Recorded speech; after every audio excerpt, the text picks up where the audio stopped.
Welcome back to Flagstone Trail. We've been doing this series now on the 48 Laws of Power. Yes. And it's been interesting to see It has. how, even though they can seem a little brutal on the surface, I think we're pulling out some really interesting ways to kind of apply these laws in the modern world. Oh, absolutely. Yeah, both in the workplace and also even in our personal lives. Yeah, I think it's all about applying these strategically and thoughtfully, and really understanding the nuances of power can be incredibly valuable for, achieving your goals. Exactly. And so today we're tackling Law 11. Oh, yes. Learn to keep people dependent on you. This one sounds a little Machiavellian. Yeah, it definitely has that reputation. But instead of focusing on manipulation, let's think of it this way. Okay. How can you make your skills and your contributions so valuable that people truly rely on you? And that reliance can be a powerful tool. Okay, so let's unpack this a little bit. Yeah. So the source material starts with some pretty dramatic historical examples. Yes, it does. We've got this mercenary soldier who literally saves Siena, like he becomes a saint. Right. And then you've got the Count of Carmagnola, who's the celebrated Venetian military leader, and he ends up imprisoned. Yeah, what's the common thread here? What is the common thread? Well, both men were ultimately disposable because they hadn't cultivated a sense of dependence. Okay. The people of Siena no longer needed the soldier once the city was safe. Right. And the count, perhaps seen as too powerful and independent, was easily replaced. So the lesson here is avoid becoming replaceable. Yes. But how do we apply that? Most of us aren't saving cities or leading armies. Right. But think about your own workplace. Okay. What are your unique skills and expertise? Uh-huh. What can you offer that no one else can? If you can identify those things and become the go-to person, that's where the power of dependence comes into play. So it's about carving out a niche for yourself, where Yes. you're not just another cog in the machine. Yes, be indispensable. Make yourself indispensable. Precisely. Now, one of the best examples from the source material is Otto von Bismarck, Oh, yes, Bismarck, his rise to power in Prussia. the Iron Chancellor. Exactly. Tell us more about him. So Bismarck, as a young politician, could have chosen to side with the most influential factions of the time. Right. But instead, he made a very strategic decision. He chose to support the weaker rulers, Frederick William V, and later his brother William I. So why go with the weaker rulers? Wouldn't aligning himself with more powerful factions have been a better strategy? Well, Bismarck understood something crucial. Weak leaders create a power vacuum. He saw an opportunity to become absolutely essential to them, to act as their advisor, their strategist, their backbone. So he essentially became the power behind the throne. Exactly, and he achieved this through a combination of, smart political maneuvering and, let's be honest, a good dose of iron and blood, as he famously said. Right. He wasn't afraid to use force, but his real genius was in understanding and exploiting the psychology of dependence. Both kings, even though they didn't always like him, needed him to survive politically. He played the long game. He did. And he positioned himself as absolutely essential. Yes, and that ultimately allowed him to orchestrate the unification of Germany. Wow. Becoming one of the most powerful figures in European history. That's an amazing story. Yeah. Okay, so how can someone, let's say in a junior role within a company, apply that same strategic thinking? Well, the key is identifying your unique strengths. Okay. What can you excel at that truly benefits your team or organization? And it doesn't have to be something earth-shattering. Okay. Even small but crucial skills can make you incredibly valuable. Maybe you're the only one who truly understands a specific software program. Or perhaps you have a knack for building relationships with clients that no one else can replicate. So find that niche and become the master of it. Exactly. The source material uses Michelangelo and Pope Julius II as an example. Michelangelo knew his worth, and the Pope, despite their clashes, knew he couldn't find anyone else with Michelangelo's genius. So you don't need to be universally brilliant. Right. Just brilliant at something crucial. Yes. It's like that saying, be so good they can't ignore you. Exactly. And sometimes it's not even about individual brilliance, Okay. but understanding the chain of dependence within a system. A good example of that is Harry Cohn, the head of Columbia Pictures, during the Hollywood communist witch hunts. Oh, right, the Red Scare. Yes. That was a dark chapter. Indeed. Now, Cohn was a staunch Republican. Okay. Even an admirer of Mussolini. Wow. So not exactly the type of person you'd expect to defend someone suspected of communist ties. Precisely. But when there was pressure to fire screenwriter, John Howard Lawson Cohn refused. Why? because Lawson was Humphrey Bogart's preferred writer, and Bogart was Columbia's biggest star. Right. Cohn understood that disrupting that chain of dependence, Lawson to Bogart to Columbia's success, would be disastrous for the studio, even if it meant defying political pressure. It's like chess. It is. You see how all the pieces are interconnected? Yes. And you understand the strategic value of each one. That's a great analogy. Now, it's important to understand there are different types of dependence. We've been talking about what the source calls intensive dependence. Okay. Like Michelangelo's based on a unique specialized skill, but there's also extensive dependence, which is exemplified by Henry Kissinger in the Nixon administration. Okay, this is where things get interesting. Yeah. Tell us more about this extensive dependence. So unlike Michelangelo, Kissinger wasn't relying on one single skill. Okay. He involved himself in many different areas of the administration, Right. becoming a key player in foreign policy, domestic affairs, everything. Right. This made him incredibly valuable, but also potentially vulnerable if any one of those areas went south. So it's a high-risk, high-reward kind of strategy. It can be extensive dependence, relies on being a linchpin in a complex system.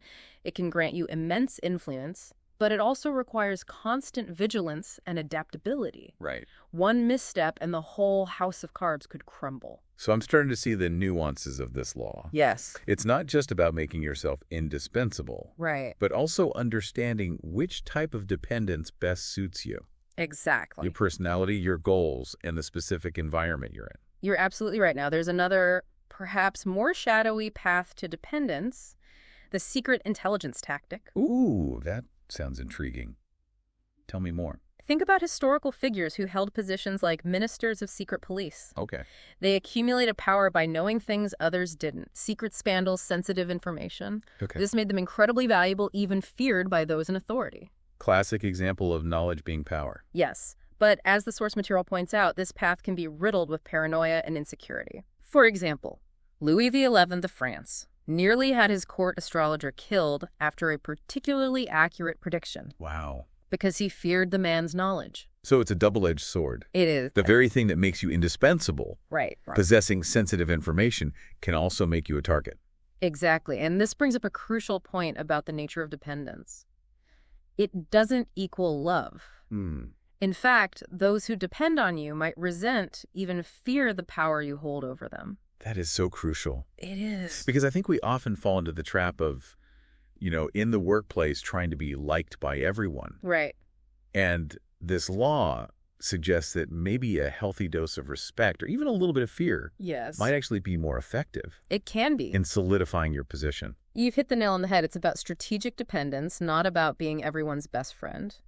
It's interesting you say that. It makes me think about how this law can be applied ethically. Right. You don't want to encourage anyone to instill fear in their colleagues. It's more about recognizing that sometimes respect, even if it's tinged with a bit of healthy apprehension, can be a more stable foundation for your position than simply being liked.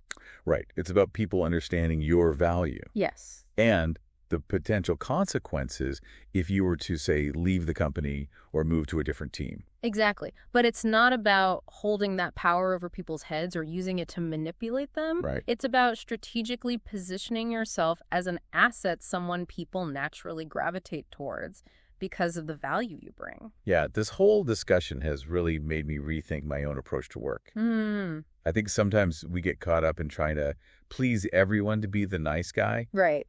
But this law suggests that maybe a little strategic distance can actually be more beneficial in the long run. I think that's a very insightful observation, and that ties into something important about cultivating dependence. Okay. It doesn't mean you have to be cold or aloof. Right. It's more about focusing on building strategic relationships with the right people. So not spreading yourself too thin, trying to be everyone's best friend. Right. Focus your energy on those who share your goals and values, who recognize your unique contributions, and who genuinely want to see you succeed. Okay. Those are the relationships that will ultimately bolster your position and help you achieve your goals. That makes a lot of sense. Yeah.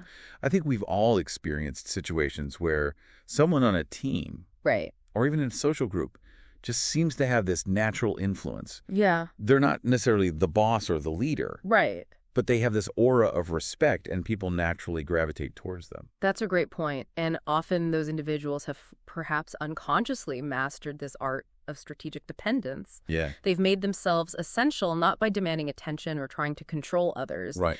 but by quietly and consistently providing value. Yeah. They become the go-to person, the one everyone seeks out for advice or guidance. Exactly. Not because they're trying to be the center of attention, Yes. but because they genuinely know their stuff. Exactly. And that quiet confidence, that sense of knowing your worth is incredibly powerful. Right. It draws people to you, makes them want to be in your orbit. Hmm. It's a much more effective and sustainable form of power than trying to force your way to the top. Yeah, this has been such an eye-opening discussion. Yeah. I feel like I'm starting to see the world of power dynamics in a whole new light. That's what we're hoping for. Yeah. The 48 Laws of Power, when approached thoughtfully, can offer valuable insights into human behavior. Right. It's not about becoming manipulative, but rather understanding the why behind power dynamics. Often that understanding can lead to greater self-awareness and help us develop more effective strategies for achieving our goals. Absolutely. Now, before we move on to our next law, I want to circle back to something you mentioned earlier. Okay. The potential downsides of cultivating dependence. Right. You talked about how those who depend on you might resent or even fear you. Yes, sir. How can we navigate that potential pitfall? That's a really important question. It's all about managing expectations. Be very clear about what you offer and what you expect in return, and this is crucial. So Don't fall into the trap of trying to be everything to everyone. it's about setting boundaries. Yes. And being strategic about who you help and how you help them. Exactly. You can't please everyone, and you shouldn't try to. Right. That path only leads to burnout and resentment. Instead, focus on nurturing those relationships that are truly mutually beneficial, Okay. where both parties recognize and appreciate the value each brings to the table. That's such valuable advice. It's so easy to get caught up in wanting to be helpful and liked. It is. But ultimately, we have to prioritize our own well-being and goals. Absolutely. And sometimes that means making tough choices. Right. Even if they make you unpopular in the short term. But remember, true power comes from self-awareness and strategic decision-making, not from trying to please everyone around you. So maybe instead of trying to be universally liked, we should focus on being strategically respected. I think that's a great way to put it. It's about choosing your battles, wisely aligning yourself with the right people. Yeah. And focusing your energy on those relationships and projects that will truly benefit both you and those you choose to support. I'm realizing that the true power of Law 11 lies not just in making yourself indispensable, Right. but also in choosing wisely who you make yourself indispensable to. Yes, It's about understanding that dependence is a two-way street it is. and ensuring that the relationship is mutually beneficial and built on a foundation of respect and shared goals. You've absolutely nailed it. It's a delicate dance, finding that balance between cultivating dependence and maintaining your own autonomy. Right. But when it's done well, it can be an incredibly effective strategy for achieving both success and fulfillment, both in your career and in your personal life. This deep dive into Law 11 has been so insightful. I feel like I have a much deeper understanding of power dynamics and how to navigate them strategically. That's fantastic to hear. It's important to remember that understanding the 48 Laws of Power isn't about becoming some master manipulator. Right. It's about gaining insight into human behavior and using that knowledge to create win-win situations both for yourself and for those you work with. Well said. And with that, I think it's time to move on to our next law. I'm particularly interested in Law 12. Use selective honesty and generosity to disarm your victim. Okay. It delves into the idea of strategic deception. And how even acts of kindness can be wielded as powerful tools in the game of power.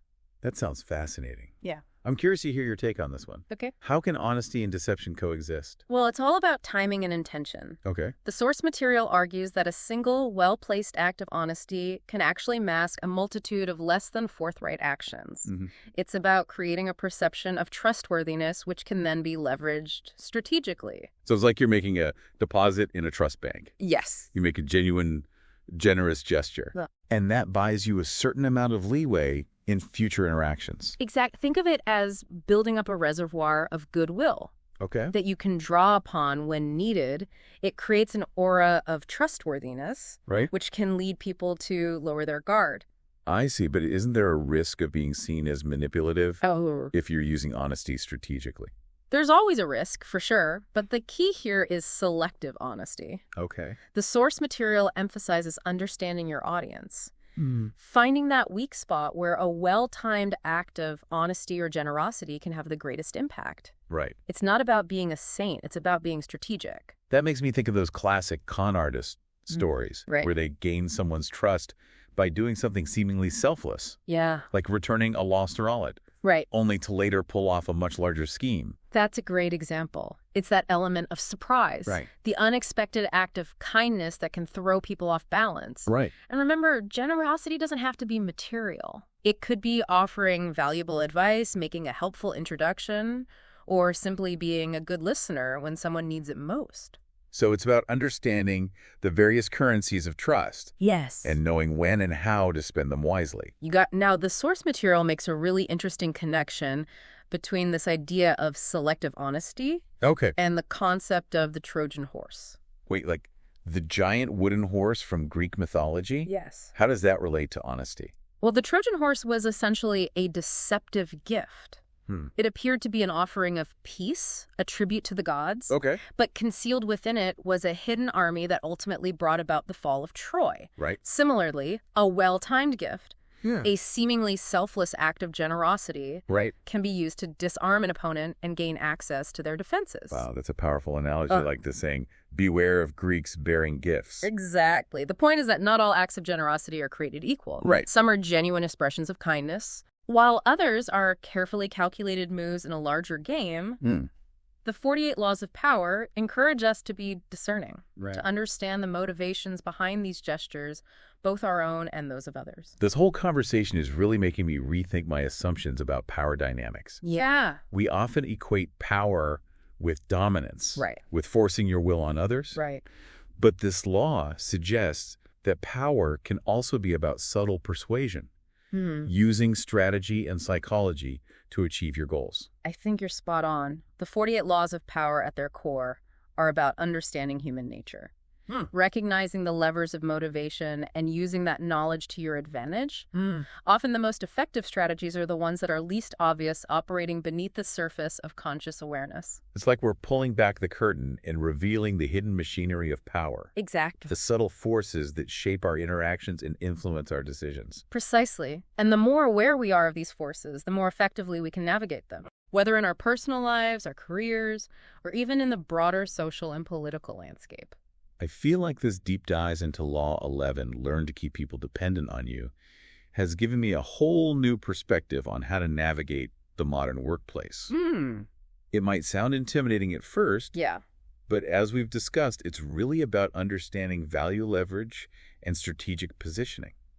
I agree. I think it's a law with profound implications for all of us, regardless of our aspirations. Right. It's about recognizing that power is an inherent part of human interaction and learning how to wield it effectively and ethically. I couldn't have put it better myself. It seems like we've reached the end of our deep dive into the source material for today. It's been a pleasure exploring these concepts with you. I always enjoy our conversations. It's fascinating how seemingly contradictory concepts like honesty and deception can work together, isn't it?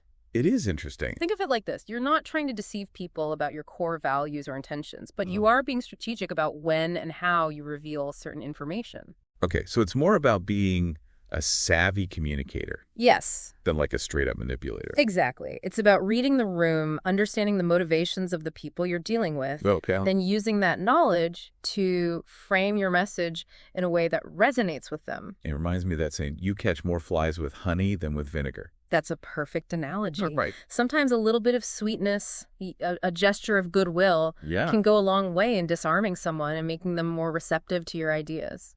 But how do we know when to use this selective honesty? I mean, it seems like it could backfire pretty easily if you're not careful. That's where discernment comes in. The source material emphasizes the importance of choosing your moments carefully. Okay. Don't just throw out random acts of kindness or honesty willy-nilly. Okay. Instead, be strategic. Wait for the right opportunity, the moment when a gesture of goodwill or a well-placed truth bomb will have the maximum impact. So it's about being observant, paying attention to the dynamics at play, Yes, and then seizing the right moment to make your move. precisely. Think of it like a game of chess. You don't just move your pieces randomly. Right. You study the board, You anticipate your opponent's moves, and then you strike when the time is right. I like that analogy. Yeah. It makes this whole concept of selective honesty seem less like manipulation and more like strategic communication. Exactly. And remember, it's not about being fake or inauthentic. Your acts of generosity or honesty should still be genuine. Right. The key is to be mindful of the timing and the intention behind them. Okay, so let's say you've identified the right moment to use this tactic. Okay. What are some practical examples of how we can apply it in the workplace? Well, let's say you're trying to get buy-in for a new project. Yeah. You could strategically reveal a potential challenge or roadblock you've already anticipated and come up with a solution for. By being upfront about the potential obstacle, you're demonstrating honesty and foresight. Yeah. Which can increase your credibility and make your colleagues more likely to trust your judgment. That's a great example. It's like you're saying, hey, I'm not trying to sugarcoat things. I'm aware of the risks, but I've already thought them through, and I have a plan. Exactly. And by doing so, you're not only building trust, but you're also positioning yourself as someone who is competent and proactive. This whole discussion has given me a lot to think about. I can definitely see how understanding this law can be really helpful in navigating the complexities of the workplace. I agree. It's a powerful tool, but like any tool, it's important to use it responsibly and ethically. So what's the key takeaway you want our listeners to walk away with today? I think the most important thing to remember is that the 48 laws of power are not about manipulating people or taking advantage of them. Right. They're about understanding the dynamics of power and using that knowledge to achieve your goals in a way that is both effective and ethical. I love that it's about empowering yourself, not exploiting others. Exactly. And when you approach these laws from that perspective, they can be incredibly valuable tools for navigating the complexities of both the workplace and life in general. This has been another fantastic deep dive into the 48 laws of power. I always learn so much from our conversations. The pleasure is all mine. It's always stimulating to explore these ideas with you. And that's it for today's Flagstone Trail discussion. We appreciate your listenership.